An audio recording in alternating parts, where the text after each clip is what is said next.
రాష్ట్రంలో ఎన్నికల కోడ్ అమల్లో ఉండగా విశాఖపట్నంలో ఉత్తరాంధ్రలో పెద్ద ఎత్తున భూదోపిడీ జరిగింది. దానికి తాడేపల్లి అలాగే చీఫ్ సెక్రటరీగా ఉన్నటువంటి జవహర్ రెడ్డి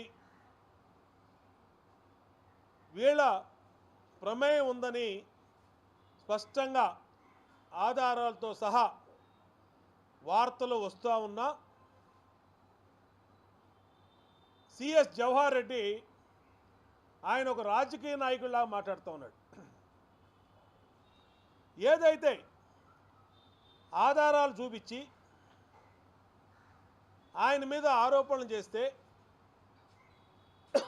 ఆ ఆరోపణల్ని ఆయన ఎంక్వైరీ ద్వారా అది నిజమా కాదా అని ఒక చీఫ్ సెక్రటరీగా ఉన్న వ్యక్తి మీద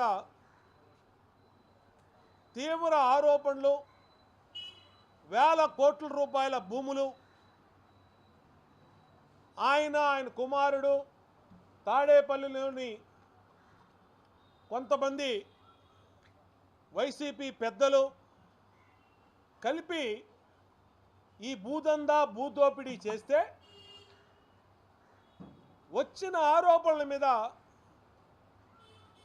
ఎంక్వైరీ చేయించుకోవాల్సినటువంటి చీఫ్ సెక్రటరీ జవహర్ రెడ్డి ఆయన ఆరోపణలు చేసిన వ్యక్తుల మీద బ్లాక్మెయిల్ చేసే విధంగా మాట్లాడుతోంది.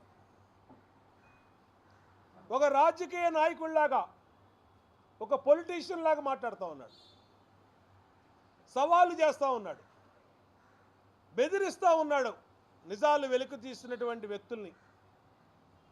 నేను అడుగుతా ఉన్నా జవహర్ రెడ్డి గారిని, మీరు మీ మీద వచ్చినటువంటి 596 జీవో ఏ విధంగా మీరు ఆ జీవోని అడ్డుపెట్టి ఫామ్ డి పట్టాల్ని కొట్టేస్తూ ఉన్నారో వివరంగా మీడియాలో వార్తలు వచ్చినప్పుడు దాని మీద మీరు ఎందుకు విచారణ జరపలేదు? మేము అడుగుతా ఉన్నాం. ఎలక్షన్ కమిషన్ కూడా జవహర్ రెడ్డి ప్రవర్తన కానీ ఎన్నికల సమయంలో